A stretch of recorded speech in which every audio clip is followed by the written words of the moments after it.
esté con ustedes. Lectura del Santo Evangelio según San Mateo. En aquel tiempo dijo Jesús a los sumos sacerdotes y a los ancianos del pueblo: ¿qué les parece? Un hombre tenía 2 hijos. Se acercó el primero y le dijo: Hijo, ve hoy a trabajar a mi viña. Él le contestó: no quiero. Pero después recapacitó y fue. Se acercó al segundo y le dijo lo mismo. Él le contestó: voy, Señor, pero no fue. ¿Quién de los 2 hizo lo que quería el Padre? Contestaron: el primero. Entonces Jesús les dijo: les aseguro que los publicanos y las prostitutas entrarán antes que ustedes en el reino de Dios, porque vino Juan a ustedes enseñándoles el camino de la salvación y no le creyeron. En cambio, los publicanos y prostitutas le creyeron. Y ustedes, a pesar de esto, no se arrepintieron ni creyeron en él. Palabra del Señor. Tomen asiento un momento, queridos hermanos. Ya en esta semana, es más, incluso desde la semana pasada, hemos entrado en un punto de inflexión en nuestro camino de Adviento, porque se están incorporando en la primera lectura pasajes que no corresponden al profeta Isaías, pero que tienen siempre la misma intención. El Espíritu Santo nos propone en la revelación en la Sagrada Escritura textos de distintos pasajes, siempre del Antiguo Testamento, que nos ayudan a ver cómo la obra del Señor se cumple, la promesa llega. Y hoy día se nos está proponiendo un texto del profeta Sofonías, del capítulo 3, es uno de los llamados profetas menores. Es un libro breve y vemos un pasaje del capítulo 3. Para entender a Sofonías, además de leer el texto, necesitamos entender las circunstancias de Sofonías. Y lo que diríamos es que Sofonías, para hacerlo de manera breve, está viviendo y está ejerciendo su ministerio profético casi en el mismo tiempo del primer Isaías, un poco después del rey Ahaz, que mencionamos en algún momento ayer, no sé si con ustedes, lo voy a repetir. Lo vamos a ver en el tiempo de Navidad, capítulo 7 de Isaías. Lo vamos a ver en realidad la próxima semana en la segunda parte del Adviento, capítulo 7 de Isaías. Las circunstancias son muy difíciles. El rey Ahaz es una persona que ya se ha mundanizado, pero no se da cuenta. El pueblo, los sacerdotes, se han mundanizado y no se dan cuenta, porque únicamente están viendo lo externo de las amenazas, diríamos, a su bienestar temporal. Las amenazas vienen de fuera. Y cuando las amenazas, entre comillas, vienen de fuera, uno tiene mayor dificultad de acoger la verdad, porque uno tiene, entre comillas, un diagnóstico complaciente cuando dice el problema es de todos los que están afuera, en consecuencia yo estoy bien, yo no necesito cambiar, los que tienen que cambiar son los otros. Y entonces el pueblo de la primera alianza, empezando por el rey de Judá, ya el reino del norte ha desaparecido. Asiria está avanzando inconteniblemente, derrotando a todos los ejércitos, a todos los gobiernos, a todos los reinos. Podríamos decir que es parecido a lo que ocurre en estos momentos en nuestro continente, para ponerlo en sintonía, entender las coyunturas que nos tocan vivir a nosotros, donde de manera breve el resumen sería: parecería que estas visiones políticas radicales, autoritarias, etcétera, se están adueñando del continente. Efectivamente, algo así ocurría. Claro, no eran marxistas, leninistas, ni nada que se le parezca, eran los asirios. Y entonces ellos tenían, entre comillas, el diagnóstico claro: estos son el problema, nosotros tenemos que organizarnos, luchar para enfrentar a estas criaturas humanas. Los profetas, Isaías también lo va a hacer Jeremías y también lo hace Sofonías, les dicen: no, efectivamente ahí hay mal, pero hay un mal mayor en ustedes, que está oculto y no lo quieren ver, así que conviértanse. Y yo les decía, volviendo a esa referencia, a lo que comentábamos ayer, en alguna de las misas que celebré, que el rey Ahaz vivía en esas circunstancias, y también Ezequías en este tiempo de Sofonías, posteriormente. Y entonces, cuando Isaías va a Ahaz y le dice que no esté temblando porque los asirios venían sobre ellos, Ahaz no les quiere escuchar.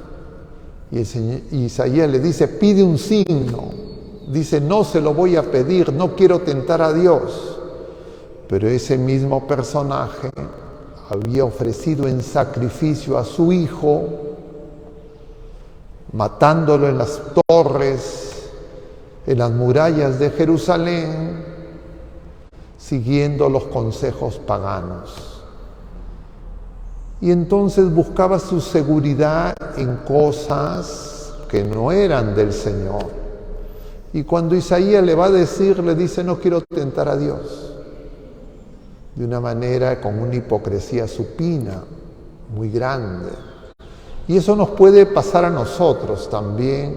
También ocurre en tiempos de Ezequías. Y también Sofonías lo denuncia. Y entonces les dice que se conviertan. Pero ellos siguen pensando en los problemas externos. Ya en tiempos de Sofonías, ya los asirios se han retirado, no lograron entrar en Jerusalén, pero la amenaza ahora es de los babilonios, de los caldeos asirios, que sí entrarán, pero no se quieren convertir y siguen pensando el problema es de los demás. A nosotros nos puede ocurrir lo mismo. Podemos pasarnos criticando a la gente: qué barbaridad estas ideologías, esta gente no entiende, cómo miente, qué hace, qué dice, cómo destruye, y no nos damos cuenta que nosotros no estamos escuchando al Señor y no somos fieles. Por la sencilla razón que los pecados de los otros son más evidentes, son más manifiestos, son más visibles, son más públicos. Como le dice el Señor a estos escribas y fariseos siglos después, porque no cambiaron.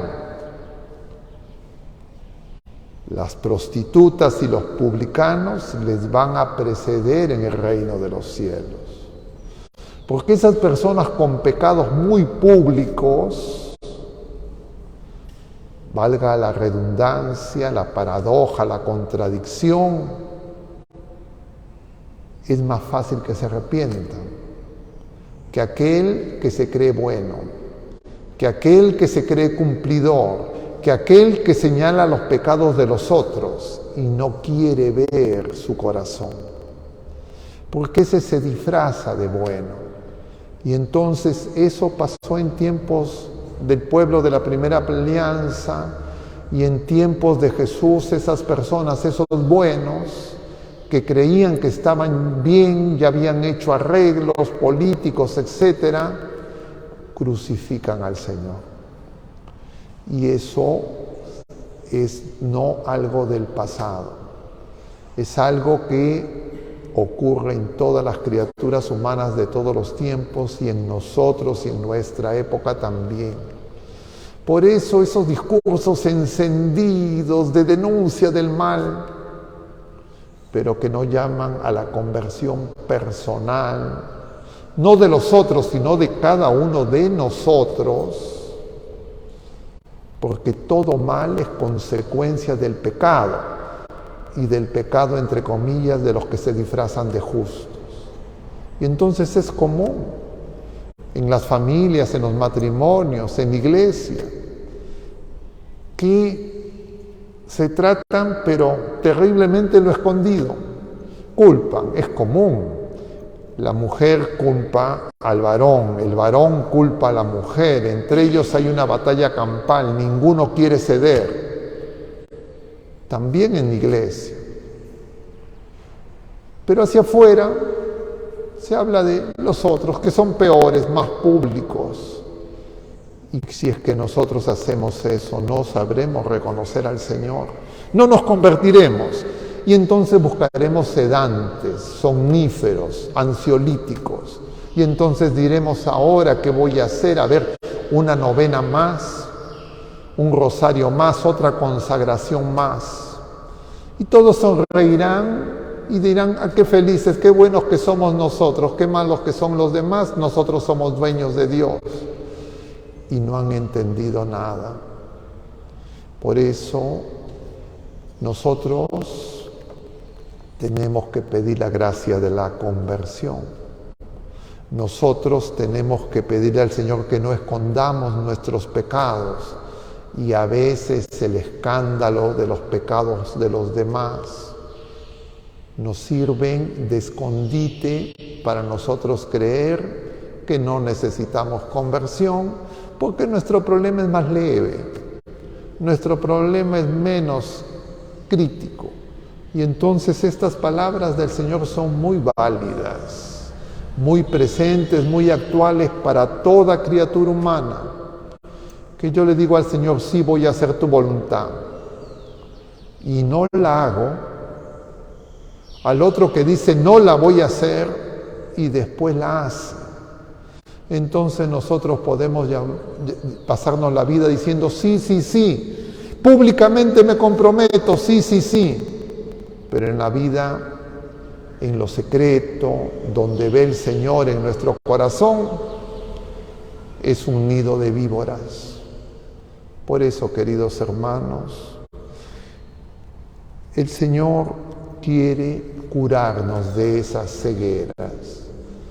Y que propicia esta enseñanza ahora que celebramos a Santa Lucía, joven, virgen, que prefirió el martirio antes de ser infiel al Señor. Le arrancaron los ojos antes de matarlo. Pero ella siguió viendo, como gracia del Señor, para saber que más allá de lo natural necesitamos ver la realidad profunda de Dios con nosotros, del Emmanuel. Y ella prefirió morir. Nosotros preferimos muchas veces la comodidad, que nada nos pase, que todo nos vaya bien. Yo escuchaba hace poco un video de una mujer, no sé quién será, que arengaba a estas personas violentistas y decía, si acá es muerte, vida o muerte, así que vamos a morir, llamaba al martirio, pero por una causa equivocada. El problema es que algunos, por causas equivocadas, quieren ofrendar su vida, pero otros, supuestamente cerca del Señor, como dice, no queremos mover un dedo, porque nos sentimos muy cómodos, muy seguros, muy autosuficientes, muy dueños de Dios. Y el Señor quiere que descubramos que Él viene por todos nosotros, no para condenarnos, para salvarnos. Pero si nosotros creemos que los que necesitan salvación son los otros serán salvados y nosotros seguiremos hundiéndonos en nuestra mediocridad, en nuestra ignorancia y en nuestro pecado. Que nuestra Madre Santísima y Santa Lucía nos auxilie para que podamos ver la luz de Cristo que viene a nosotros una vez más. Que así sea.